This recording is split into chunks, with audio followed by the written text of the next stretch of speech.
যাদের দিনের ভিতরে এই কথা থাকে আজরাইল আসে হাতে কেমনে ইলেকশন লই, এত ষড়যন্ত্র, এত শয়তানি, এত বান্দ্রামি, এত 2 নম্বর, এত মেকানিজম করে।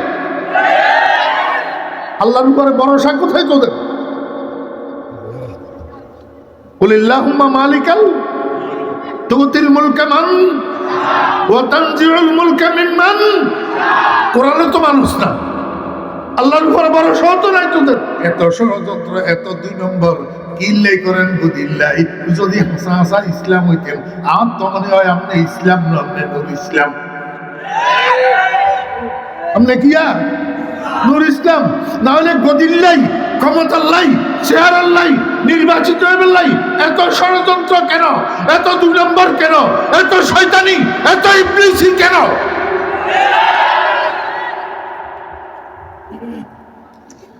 আজরাইলের লোকে কন্ট্যাক্ট হয়ে গেছে। হ্যাঁ, একজনে তো কইছিল 42 বছর পর্যন্ত। হ্যাঁ, আর কে কে মনে করেন দিয়ে আসলে 100 বছর পর্যন্ত। আল্লাহু আকবার। তাশতাকিন নামের বুড়া একটা, বয়স 90 বছর। বয়স ক বছর? দিজলা নদীর কিনারে সরকারের তুন জমিন লিজ লইছে 300 বছরের লাই। ক বছরের লাই? এখন বয়স কত? 90।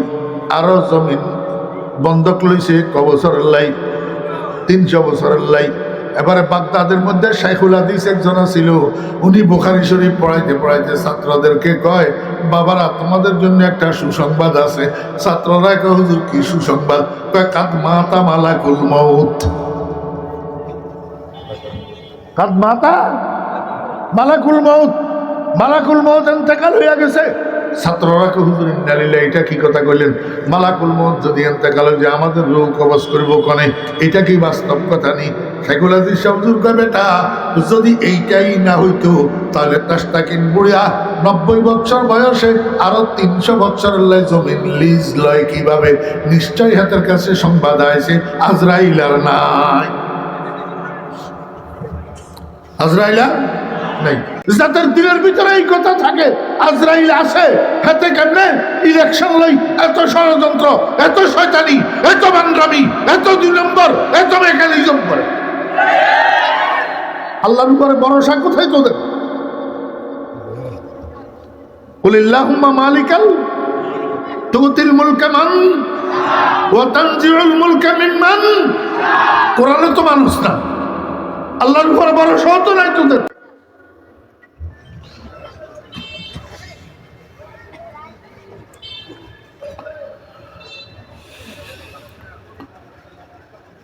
গেছে না আছে? গেছে কোন? ওই সামনের নাটক কোন গেছে? শীষ আলাইহিস ইসলাম কোন গেছে? শীষ আলাইহিস ইসলাম মরি গেছে নি? মরি যাবার পরে এবারও আরো হাজার হাজার হাজার হাজার বছর অতিবাহিত হয়েছে। এই হাজার হাজার বছরে শীষ আলাইহিস ইসলামের নির্মাণ করা পৃথিবীর ইতিহাসের সর্বপ্রথম ঘরখানায় কাবা বাইতুল্লাহ আবার মাটির নিচে চাপা পড়ছে। তবে এবারে বেশি নিচে যায় না, এবারে বেশি নিচে যায় না, 1-1.5 হাত 2 হাতের মতো নিচের দিকে গেছে। যখন ইব্রাহিম আলাইহিস ইসলামরে আল্লাহ পাক নবী বানাই দুনিয়াতে পাঠাইছেন, এবার জিবরাইল আলাইহিস ইসলামরে ইব্রাহিম আলাইহিস ইসলামের কাছে পাঠাইছে। কয় যে, ও জিবরাইল তুমি একটু আমার খলিলের কাছে যাও, যাইয়া ওই যে ঘরটা প্রথমে তোমরা বানাইছিলা, পরে শীষেও বানাইলো, আদমেও বানাইলো, এই ঘর এটার নিশানা আমার খলিলের একটু দেখাই দিও। আমার খলিলের কইও এবার ঘর এটা বেশি নিচে যায় না, নেয়ার খনন করার জন্য নেয়ার খনন করার জন্য বলিও।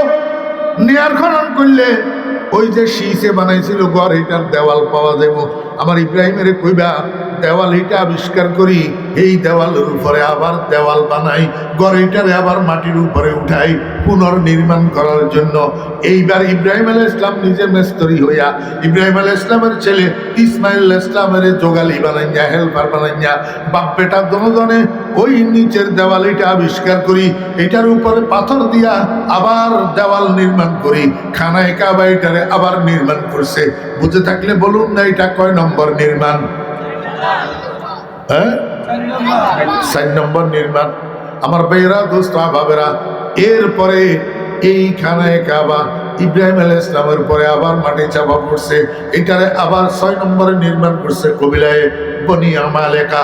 7 নম্বরে এটারে আবার নির্মাণ করছে কবিলায়ে বনি কুসাই। 8 নম্বরে এটারে আবার নির্মাণ করছে কবিলায়ে বনি জুরহুম। 9 নম্বরে এটারে আবার নির্মাণ করছে কবিলায়ে বনি কুরাইশ।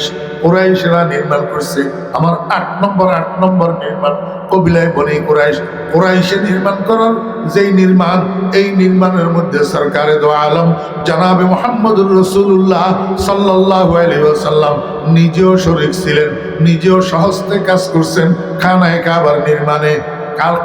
কারণে আল্লাহু আকবার, রাসূল আকরাম সাল্লাল্লাহু আলাইহি ওয়াসাল্লাম সহ কুরাইশরা যেটা নির্মাণ করছে এইটারে আবার ভাঙ্গি হযরতে আয়েশা সিদ্দিকা রাদিয়াল্লাহু আনহার বাগিনা আসমা বিনতে আবি বকর রাদিয়াল্লাহু আনহার ছেলে জুবাইর ইবনুল আওয়াম রাদিয়াল্লাহু আনহু ছেলে হযরতে আব্দুল্লাহ ইবনে জুবাইর রাদিয়াল্লাহু আনহু এটারে ভাঙ্গি আবার নির্মাণ করছে ওই হাতিমের সহ লইয়া। আমার ভাইয়েরা, আব্দুল মালিক ইবনে মারওয়ান যখন খলিফা হয়েছে, আব্দুল মালিক ইবনে মারওয়ানের পক্ষ থেকে মক্কা মদিনার গভর্নর বানাইয়া পাঠানো হয়েছিল হাজ্জাজ ইবনে ইউসুফকে। এই হাজ্জাজ ইবনে ইউসুফে জবলে আবু কুবাইসের উপরে জানি তথা কামান বসাইয়া কামানের গোলা নিক্ষেপ করি খানায়ে কাবারে আবার ভাঙছে। আবার ভাঙ্গি ওই রাসূল আকরাম সাল্লাল্লাহু আলাইহি ওয়াসাল্লামের আমলে যে হাতিম বাহিরে ছিল সেইভাবে হাতিমের বাহিরে রাখি হাজ্জাজ ইবনে ইউসুফে আবার নির্মাণ করছে। এটা 10 নম্বর নির্মাণ।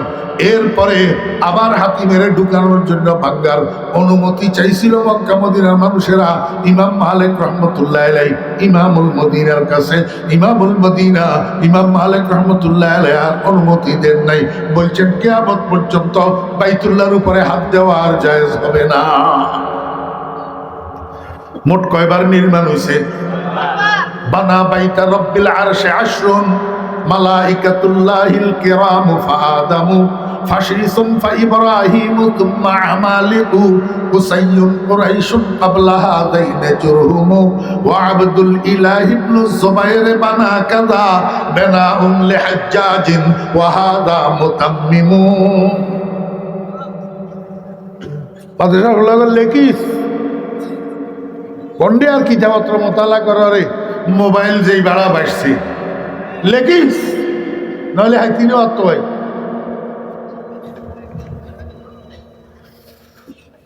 আর অনগার তফসির মাহফিলিতে এখন বলে হয়ে গেলে কয়নি কইবের হুমজি আসেনি, খালি টিয়ানা কন্ট্যাক্ট করতে পারে। 60,000 দ্বিতীয় 72,000 দ্বিতীয় আগার দিন দিয়ে লাগবে। হ্যাঁ, আস্তাগফিরুল্লাহ লা হাওলা ওয়ালা কুওয়াতা ইল্লা বিল্লাহ।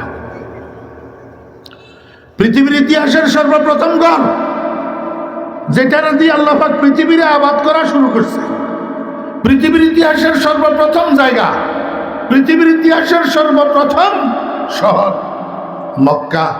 কি আমার ভাইরা, দোস্ত আহবাব, এই পৃথিবীর ইতিহাসের সর্বপ্রথম সৃষ্টি করা মাটির উপর আল্লাহ পাক খানায়ে কাবা তৈরি করছেন। এই খানায়ে কাবার নিচের মাটি দিয়ে আরো বড় বড় 2টা কাজ করছেন। কয়টা? মনোযোগ আসেনি? হ্যাঁ, খানায়ে কাবার নিচের মাটি পৃথিবীর ইতিহাসের সর্বপ্রথম সৃষ্টি করা মাটি, এইটা দিয়া বড় বড় 2টা কাজ করছেন আল্লাহ পাক। আমার ভাইরা, দোস্ত আহবাব, জান্নাতুল ফেরদাউস, জান্নাতুল ফেরদাউস, জান্নাতুল ফেরদাউস যে শুনেন, রাসূল আকরাম সাল্লাল্লাহু আলাইহি ওয়াসাল্লাম বলছেন, আমার উম্মতেরা তোমরা যখন আল্লাহর কাছে জান্নাত চাইবা তখন জান্নাতুল ফেরদাউস চাইও। জান্নাতুল, এই জান্নাতুল ফেরদাউসটাকে আল্লাহ পাক তৈরি করেছেন পৃথিবীর ইতিহাসের সর্বপ্রথম তৈরি করা মাটি দিয়া, অর্থাৎ খানায়ে কাবার নিচের মাটি দিয়া। আর একটা বড় কাজ করছেন কি জানেননি আমার ভাইরা, দোস্ত আহবাবেরা? রাসূল আকরাম সাল্লাল্লাহু আলাইহি ওয়াসাল্লামের জিসমে আতহার রাসূল আকরাম সাল্লাল্লাহু আলাইহি ওয়াসাল্লামের শরীর মোবারকটাকে খাজা আমেনার পেটের ভিতরে আল্লাহ পাক তৈরি করছেন পৃথিবীর ইতিহাসের সর্বপ্রথম সৃষ্টি করা ওই খানায়ে কাবার নিচের মাটি দিয়া।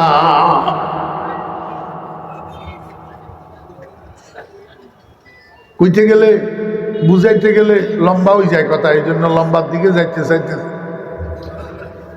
আল্লাহু আকবার। আমি আপনাদেরকে বুঝাইতে চাইছিলাম কোরআন শরীফ সৈয়দুল কুতুব। কোরআন শরীফ কি? সৈয়দুল কুতুব। যেই জায়গাতে আল্লাহ পাক নাজিল করছেন জায়গা এটা সৈয়দুল আমাকিন।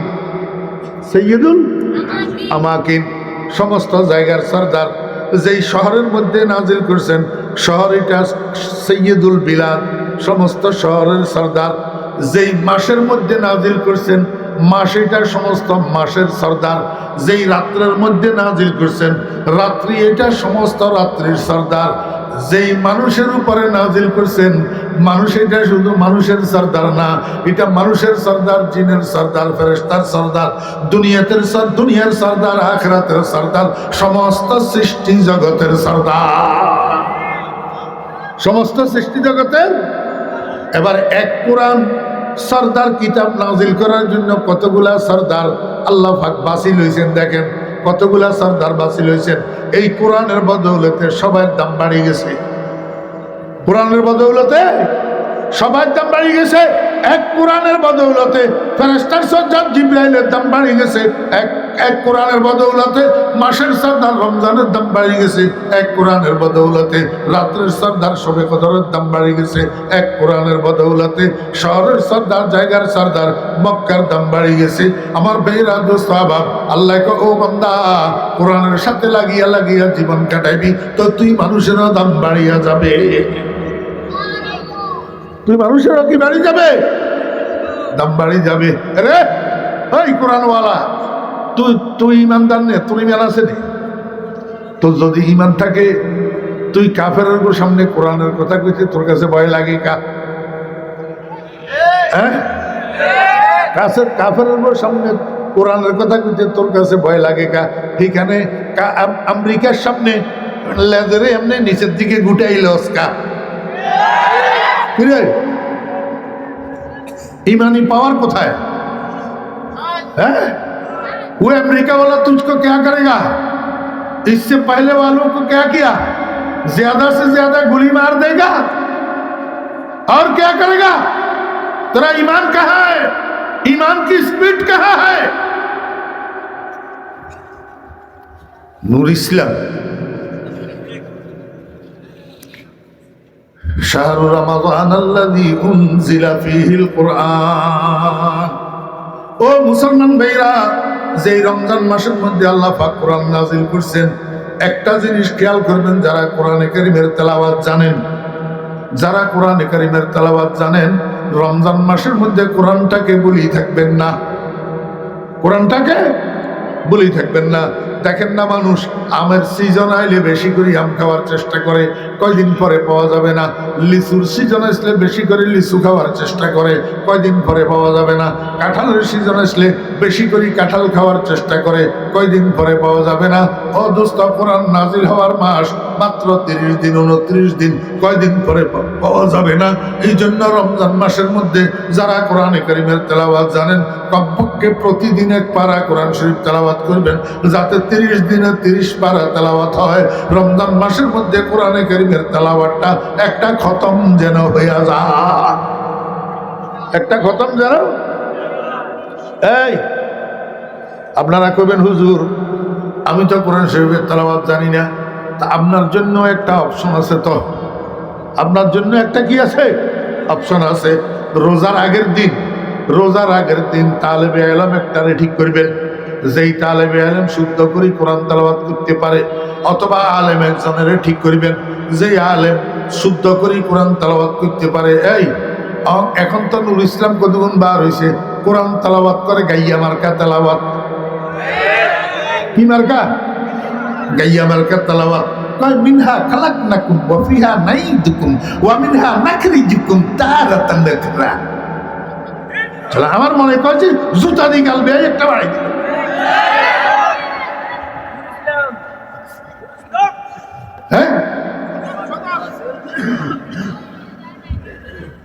জাআল হাক্কা ওয়া জাহাকাল বাতিল ইন্নাল বাতিলা কানু জাহাকা। আস্তাগফিরুল্লাহ, লা হাওলা ওয়ালা কুওয়াতা। হ্যাঁ, কোরআন তেলাওয়াত নেই।